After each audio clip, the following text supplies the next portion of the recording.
Estamos con el maestro Carlos Facio. Él es un investigador muy serio y profundo sobre las relaciones México-Estados Unidos, pero con especial atención a los ataques de los Estados Unidos hacia América Latina y otros países. Y hace poco un general que es el encargado del Comando Norte de Estados Unidos, que se llama Glenn D. Van Herk, dijo: del 30 al 35% del territorio mexicano está controlado por el narco, como diciendo, no hay gobierno mexicano que pueda atacar o combatir a esos maleantes. ¿Tú crees que es una simple expresión de este militar estadounidense o vendrán como una presión a México y posiblemente, y yo lo digo, una intromisión en nuestro país? ¿Cuál es tu opinión, mi querido Carlos Facio? Tú que eres uno de los estudiosos más aguzados sobre este asunto.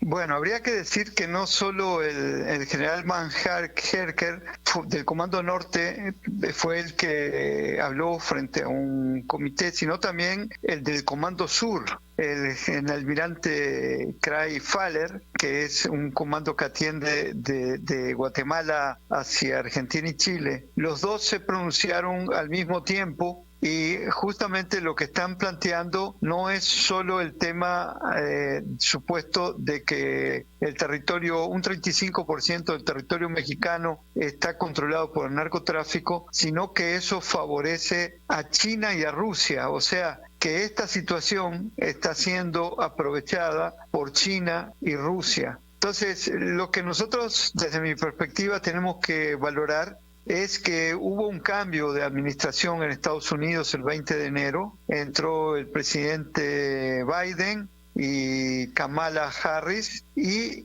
lo que hay es un cambio de estrategia con los mismos propósitos. Ellos son el imperio, y el imperio, sean demócratas o republicanos, lo único que cambian son las tácticas, las estrategias, pero los intereses son lo mismo, es el dominio. Entonces, tenemos que ubicar que el enemigo principal de Estados Unidos en la coyuntura, quien está disputando la hegemonía de Estados Unidos, es China, pero a su vez China tiene alianzas estratégicas con Rusia, y tanto China como Rusia tienen hoy poderosos armamentos. En el caso de China, hoy supera a nivel naval de los océanos, de la marina, a Estados Unidos. Y en el caso de tierra, ejércitos de tierra, Rusia supera a Estados Unidos. Lo que tiene Estados Unidos es una superioridad aérea. Pero hoy justamente las guerras modernas son misilísticas, y tanto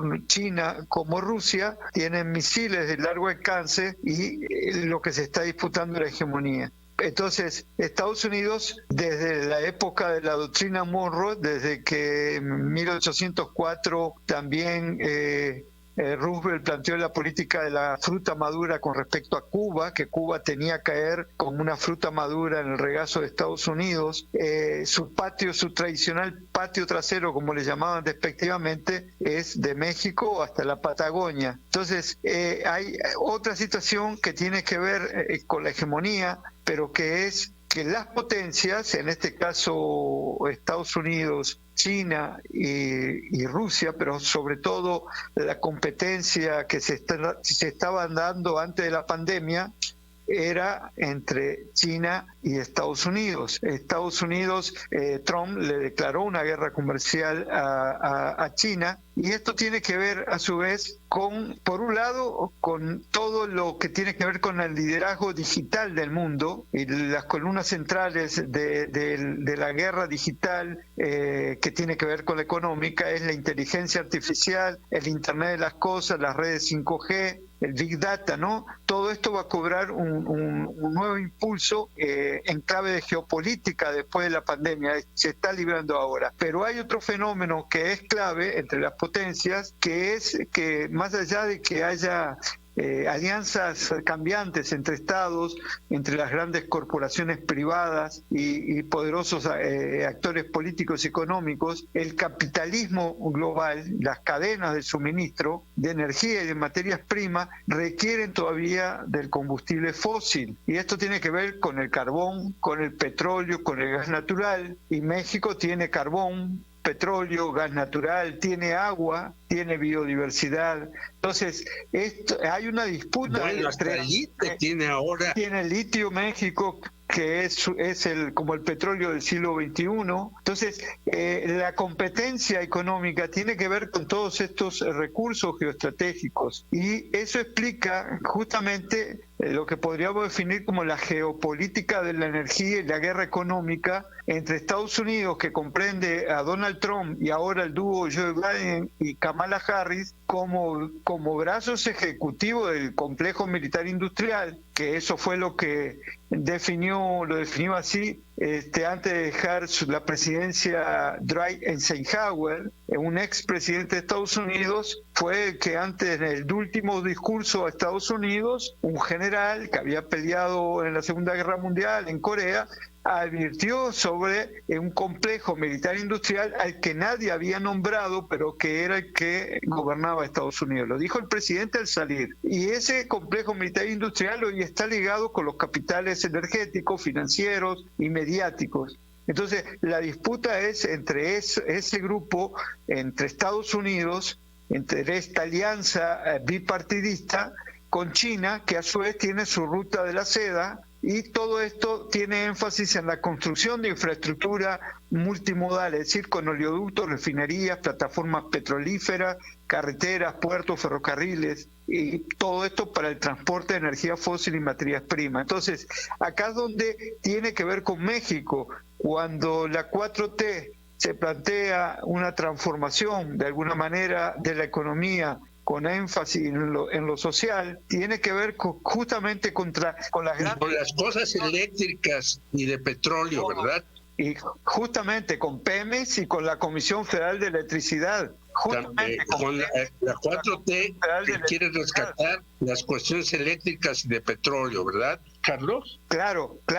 Es decir, esto tiene que ver con en todo el istmo de Tehuantepec está el nudo gordiano, digamos, de las centrales eléctricas y la red de gasoductos y petroductos que tiene México.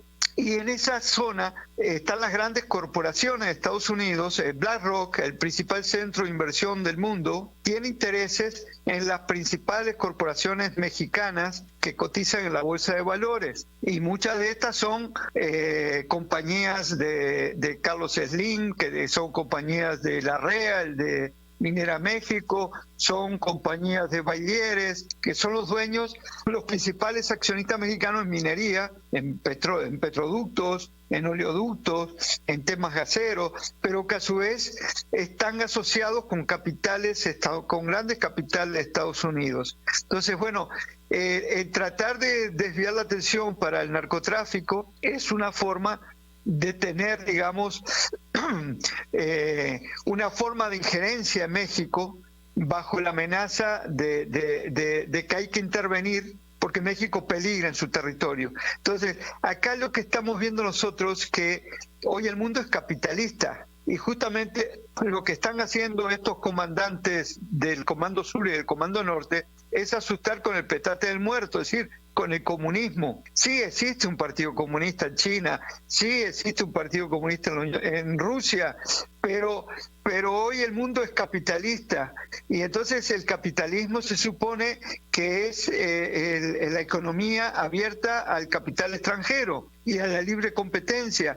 Entonces, no habría problema de que capitales chinos invirtieran en infraestructura en México, invirtieran en petróleo en México, invirtieran en electricidad en México. Pero, mi querido Carlos, pero ya vimos que hasta en el pasado sexenio de Peña Nieto se tuvo que abortar el tren rápido a Querétaro porque lo iban a hacer los chinos. Y también hemos visto cómo el señor López Obrador dice que ya no queremos TANA en la iniciativa Mérida. ¿Cómo haces ese balance de esas dos cuestiones en esta guerra que tú estás planteando muy bien, que va de lo militar a lo tecnológico a lo comercial? Sí, justamente lo que están haciendo las corporaciones de Estados Unidos, lo que está haciendo la presidencia, es tratar de bloquear el capital a los recursos naturales mexicanos, pero también a todos los megaproyectos. Y de alguna manera yo siento que el gobierno de la 4T se encuentran limitados en términos de que a través del Tratado de Libre Comercio está atado comercialmente y tiene reglas estrictas que le atan las manos frente a Canadá y Estados Unidos. Por eso hay una intención de romper justamente en materia de electricidad, hizo la reforma eléctrica y a la vez está tratando de presentar ahora una en materia de hidrocarburos, ¿no? Es decir, el discurso presidencial es devolver los recursos geoestratégicos de México a la nación, a que sean propiedad de la nación y entonces el pueblo tenga, y no las corporaciones, no el gran capital, son los que tengan derecho sobre estos recursos y su administración a su vez para con eso poder redistribuir para apoyar programas sociales, ¿no? Entonces, lo que está haciendo Estados Unidos con agitar el problema del narcotráfico, como lo hizo en el pasado reciente, es decir, durante toda la Guerra Fría y un poco después, Estados Unidos utilizó el fantasma del comunismo en América Latina para alinear a todos los gobiernos y daban golpes de Estado, financiaban golpes de Estado contra Salvador Allende en Chile, ¿no? Y hoy, digamos, después de la salida de los militares en los años 90, tenía que sustituir un enemigo que sirviera de manera homogénea para toda la región. Y ahí con el narcotráfico. Con las Torres Gemelas en 2002 apareció el tema del terrorismo, pero hoy en la región no hay terrorismo. Entonces, para el caso de México y otros países del área, tiene que volver a explotar el tema del narcotráfico. ¿Existe narcotráfico en México? Sí, existe, pero no es un problema para la seguridad nacional de Estados Unidos. Es decir, es un problema, sí, que es un problema transnacional, pero que Estados Unidos lo exacerba, y para eso hay otro factor que tiene que ver con los medios. Si uno agarra, vamos a suponer, un periódico como El Financiero, es un periódico respetable, pero la mayoría de los escucha Radio Educación de repente no saben a quién pertenece el periódico mexicano El Financiero. Claro. ¿A quién pertenece? Pertenece a Bloomberg, es el financiero Bloomberg. Bloomberg fue el que fue alcalde de Nueva York, es un multimillonario que compitió en las internas demócratas con Biden y perdió, y luego financió la campaña de Biden. Entonces, varios de los columnistas, algunos colegas nuestros en el Financiero, hacen campaña justamente por Biden y Kamala en México, en contra de los intereses nacionales que tienen que ver justamente con la recuperación de los hidrocarburos, con la recuperación de la electricidad para la nación, ¿no? Así es, y ahora que dices eso, yo digo, ¿cómo en un periódico como El Financiero hay varios directivos que ganan más de $500,000 mensuales? Cada uno de ellos son como 5 o 6. ¿De dónde sacarán, yo me pregunto, tal cantidad de dinero en El Financiero para pagar esos salarios que son realmente descomunales? Y ya lo acabas de decir, si están financiados por Bloomberg, pues tienen para eso y más. Claro, sí, yo no sé cuánto ganan. Lo que yo leo es lo que publican, lo que escriben los columnistas, cómo se jerarquizan las noticias.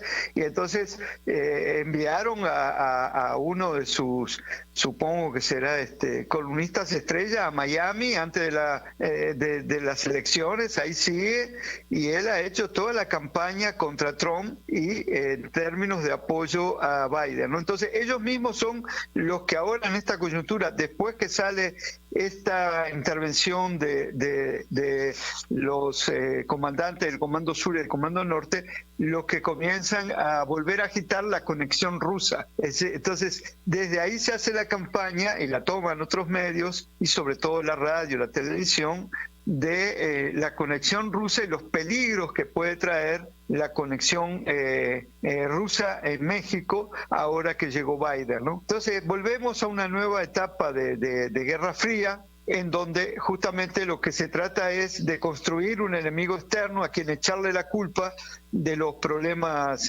nacionales de Estados Unidos. Mientras Biden se cae 2-3 veces por las escaleras y ya se rumora de que va a sucederlo Kamala Harris, bueno, Estados Unidos está preparando es decir, no quieren perder la hegemonía, ningún imperio deja de ser el imperio por las buenas, y entonces, bueno, está tratando de elaborar políticas con pasado que metan miedo por un lado, pero por otro que les ayude a poder intervenir en los países que les son clave. Y México, bueno, es frontera, las dos economías están entrelazadas, la de México en clave de subordinación. Sí, te quería hacer una reflexión, pero también una pregunta. Es muy curioso que aquí agarran a Chapo Guzmán y se les pela a Caro Quintero y están combatiendo al Mencho, pero en Estados Unidos no agarran a ningún capo grande, agarran a puros chiquitos, ¿no? Entonces uno dice, pues tiene razón aquella película Cara Cortada, en donde en una reunión en Colombia está Pablo Escobar y un general gringo y un senador y un candidato a la no sé qué. Entonces tiene razón esa película.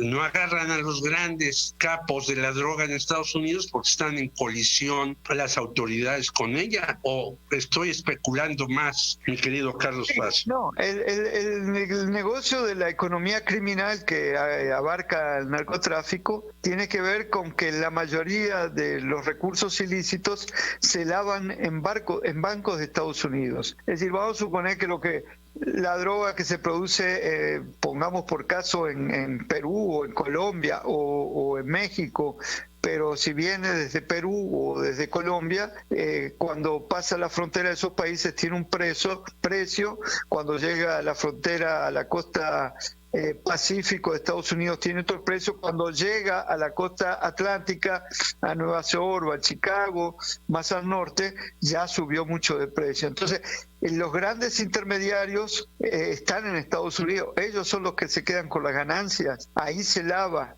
Entonces, otra cuestión que tiene que ver con esto de construir a través del narcotráfico enemigos, ya están asociando hace una semana, también siempre con información de Estados Unidos, en este caso de la Junta Internacional de Fiscalización de Estupefacientes, se habla de que los cárteles mexicanos ahora exportan cocineros a Europa, a Asia, a Sudamérica, ¿no? Y están tratando varias informaciones también de que el cártel de Sinaloa, por ejemplo, está asociado con el Ejército de Liberación Nacional de Colombia en la frontera entre Colombia y Venezuela, y también con disidentes de la guerrilla de la FARC. Entonces, lo que está haciendo Estados Unidos necesita movilizar el tema del narcotráfico, en este caso lo está mezclando con guerrillas colombianas, pero que aparentemente en la frontera con Venezuela tendrían algunas suertes de santuarios, y entonces también volver a reflotar el tema del narcotráfico tiene que ver con tener una excusa para poder intervenir militarmente en Venezuela. Es decir, Estados Unidos justamente como imperio no tolera que haya países que se salga de su control, y menos en América Latina, y entonces a esos los llama estados canalla, estados rebeldes, les pone sanciones unilaterales y en algunos casos, como hizo con el Grupo de Lima, trata de utilizar a la OEA para asediar países, para hacerle, como está haciendo, una guerra sorda contra Venezuela, ¿no? Entonces, bueno, por los golpes de Estado, golpes de Estado, como fue el golpe contra Evo Morales, ¿no? Entonces, ese es el fenómeno. Lo que pasa es que con México hay una relación bastante delicada, somos fronteras, ¿no? Y entonces tiene que tratar de otra manera por ahora, y ojalá siga así, al gobierno de la 4T, que evidentemente es un tipo de gobierno que no tiene que ver con la forma de aplicar Estados Unidos, el imperio, sus políticas en el mundo, ¿no? Pues te agradecemos muchísimo. Creo que tenemos una segunda conversación pendiente contigo, pero desgraciadamente el tiempo, tú lo sabes, en los medios es muy riguroso, pero nos has dado un panorama muy interesante y muy importante. Sabemos todos los días de tu investigación sobre estas cosas y creo que para el público de Radio Educación ha quedado claro por qué estos anuncios o estas situaciones aparentes de peligro en México. Te mando un fuerte abrazo, mi querido Carlos Facio. Te estimo mucho que nos hayas tomado la llamada. Y es tu casa Radio Educación, como siempre la has sido. Hasta luego y cuídate mucho. Hasta luego. Muchas gracias, Jorge. Un saludo a tu audiencia.